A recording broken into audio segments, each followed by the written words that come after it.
Yo, what's going on, guys? Mush back at it with another video. I've been talking a lot about this topic this year in terms of a lot of video games and big game releases, former studios that worked on some great games, doing new titles and very much adopting a live service model, trying to monetize the game extended beyond the initial $60 or now more commonly $70 purchase. One of the most glaring examples of this was one Suicide Squad done by Rocksteady. Rocksteady, a studio that is beloved by so many, doing the Batman Arkham trilogy. Even though they put out one of the worst PC ports of all time, Rocksteady, given that you did Arkham Asylum, Arkham City, and Arkham Knight, you still have a lot of love for me. One of my favorite video game trilogies of all time. And of course, it all went to hell with Suicide Squad, so that's what we're going to talk about in this video. But let's talk the news that has circulated quite a bit, and that is the fact that Suicide Squad Killed the Justice League's 5th season will likely be its last. If you're unfamiliar with it,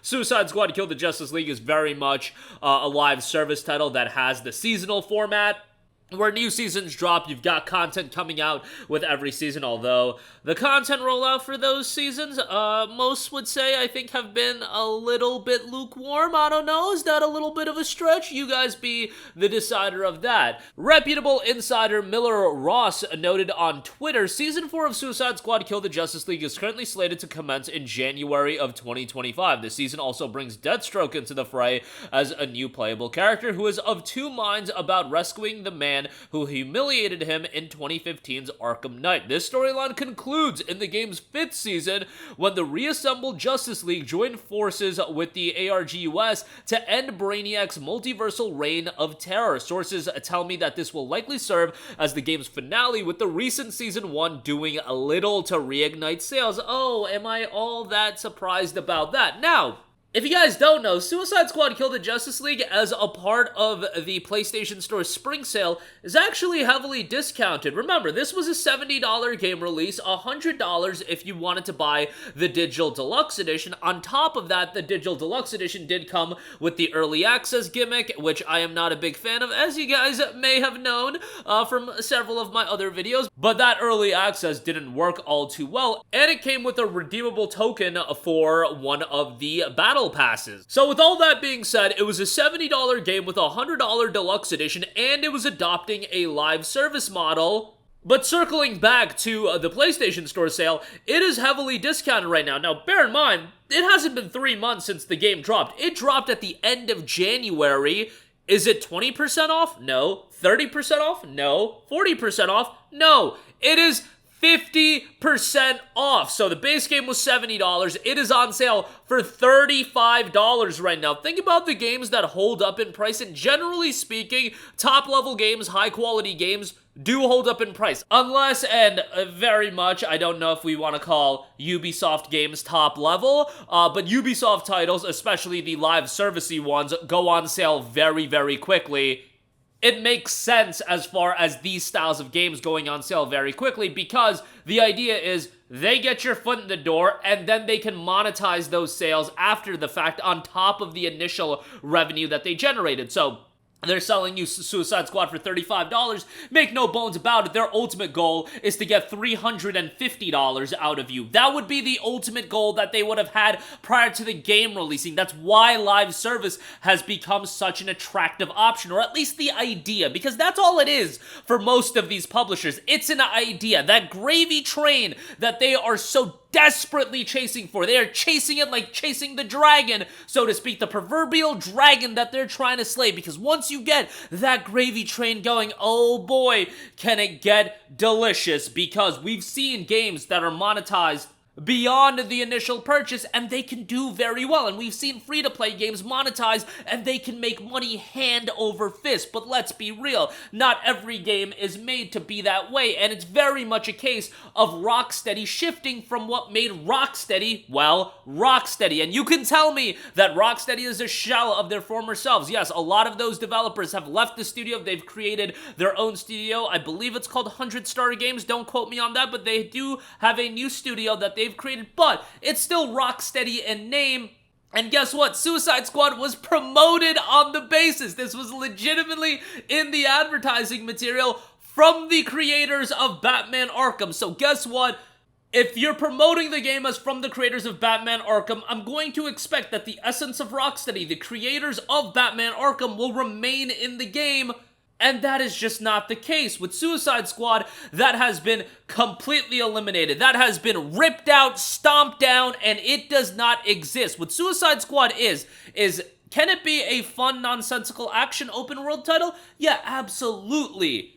There is some fun that I feel like you can have with Suicide Squad. There is some fun that you can have if you spend $3.99 for it. A game that I would compare it to is, let's say, an Agents of Mayhem. Agents of Mayhem is a low-key title that I say, go pick that up if you want some mindless fun, but don't be paying anything more than $3.99 for that game. I feel the exact same way about Suicide Squad Kill the Justice League, and guess what? Rocksteady should never have been in the business of creating games that I personally value at $3.99, because I spend $60 on Batman Arkham Asylum. I spend $60 on Batman Arkham City. I spend $60 on Batman Arkham Knight. Rocksteady is a studio that, in my heart of hearts, and I think everybody agrees, that they should be able to create an incredibly compelling game that we would be happy to spend $60, even $70 on with the new age of pricing. But the essence of Rocksteady is not there in Suicide Squad. It just isn't.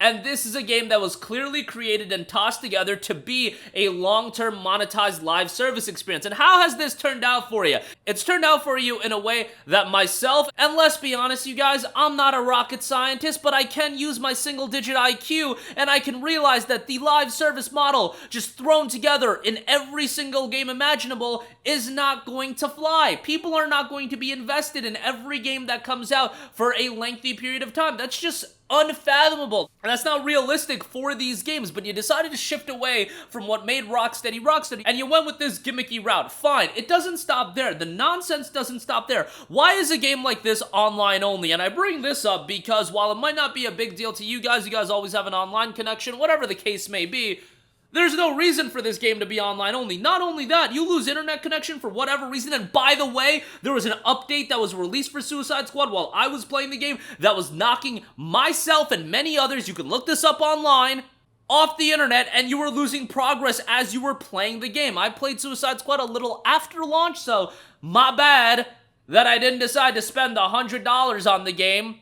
But I figured I have this goal of playing every major release that comes out this year. I should still play Suicide Squad, so I'm well aware of what I'm talking about. And in the case, I kept getting booted out of this game, losing all my progress. I'm playing Suicide Squad solo, you guys. There's no reason for online connectivity to be a thing unless you want me to be online so you can throw some monetizable elements, so you can throw some ads at me. I can understand that. If you're really desperate to monetize these games to the nth degree, you gotta take any avenue you can. You gotta cut any corner that you can make sure that they're slapped across the face, or at the very least, I'm a candidate for potentially spending more money on this game, because that's what it feels like to me. Now, I know Rocksteady, the plan is to add an offline component to this game, but really, it should have been available at launch. And I'll circle back to this point that I've made in previous videos as well, because this is an absolute depressing stat and should give us a clear picture of Rocksteady today. And again, it's a studio that's been gutted, but from the period of 2009, August of 2009 until June of 2015,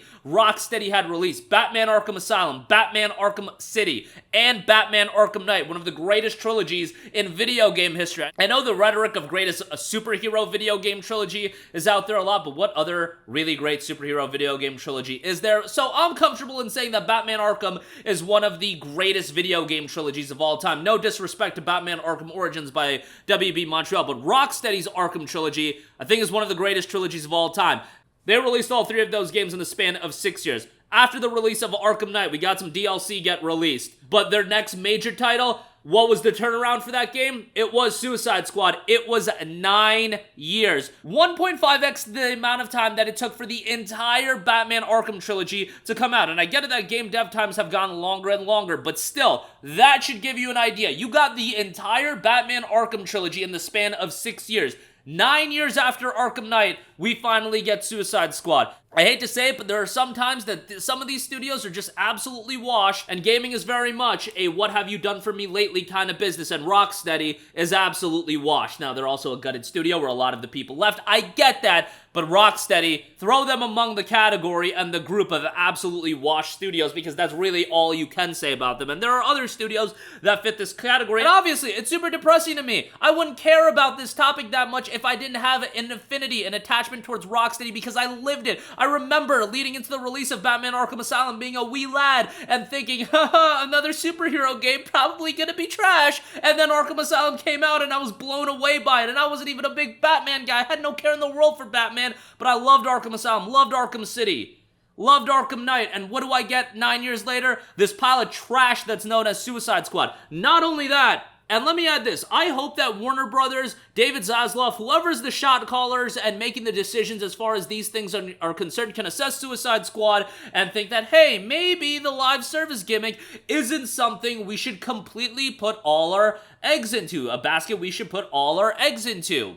But based on some of the statements made by one David Zaslav, the fact that they see video games in this live service model, the fact that they want to monetize games beyond that initial $60, $70 purchase, I do not believe that one bit. What I do believe is go back to early 22, another Warner Brothers published title came out called Hogwarts Legacy. That game crushed it from a commercial and sales standpoint. At this point, last number I saw was 22 million copies sold. An outstanding, outrageous success. Even if it's piggybacking one of the most popular IPs on planet Earth, 22 million copies sold is absolutely staggering.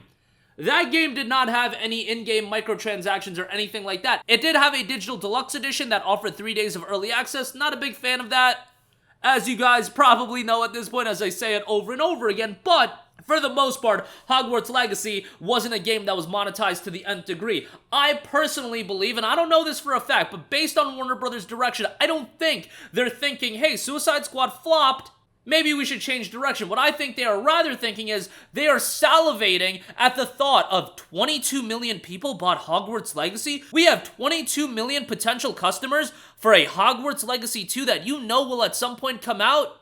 Are they thinking that, hey, maybe we should stick to the formula that made Hogwarts Legacy 1 so successful? I don't know. I really hope they are, but what I think is more likely is that they are planning and thinking about ways to monetize Hogwarts Legacy 2 so they can think of, we can sell 22 million copies of this game easily for $70, but what if we also monetize this game? What if we lock content away? What if we think strategically about how we can get the consumer to spend even more money post-release? Potentially have XP boosters, potentially do everything that Ubisoft is doing with their single-player games, narrative-based season passes for $40, so on and so forth. That idea, I would have to imagine, based on what they've done with Suicide Squad, has to go through their head that if we could sell 22 million copies, imagine we could get 10 million of those 22 million people to spend another $50 on their already $70 purchase. That's what I would think that they would be thinking. Maybe I'm wrong about that. I hope I am, but WB is one of those publishers that I feel like we need to have a bit of a microscope on, because I could see,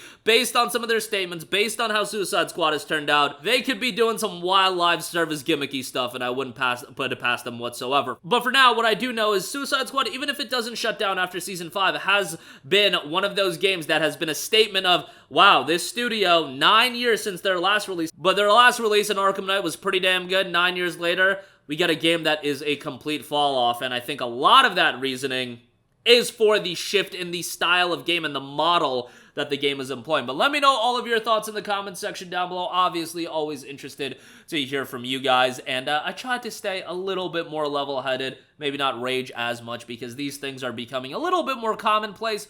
But, you know, obviously, I'm still gonna get upset about it, especially when it's coming from a studio that late 2000s, 2010s, they could do no wrong. But now, 2024, all these years later, Rocksteady, there's not really a lot of reason to be excited about Rocksteady anymore. And I remember those years after Arkham Knight where people were speculating on what Rocksteady could be working on, what direction could they go, and all these years later, this is what we're left with. And that's a tad bit depressing, to say the least. But that is gonna do it for me, guys. Again, it's very depressing given the state of Rocksteady in the late 2000s, you know, into the mid-2010s with Arkham Knight coming out in 2015. They were a studio that could do no wrong. They were one of the elite in all of gaming. And I get it, a lot of it has shifted. It's not the same Rocksteady in terms of the people working there, but it's still Rocksteady in name. Suicide Squad was promoted with the Rocksteady legacy attached to it from the creators of Batman Arkham, was said over and over again. They knew that was a little misleading, don't get it twisted, but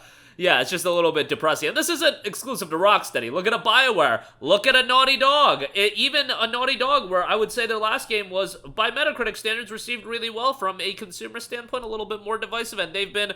I wouldn't put them in the washed category like I would Rocksteady and BioWare, but they are definitely not doing as well as they did in the past either. So kind of a rhetoric we're seeing a lot in gaming in terms of studios just completely falling off. Thankfully, you got newcomers on the scene. You got a Nasabo coming up. You've got other studios that are making waves as well. So it is what it is. It's a give and take. But that'll do it for me. Your thoughts down below as always. Thanks for watching. I'll catch you guys in the next one. Peace out.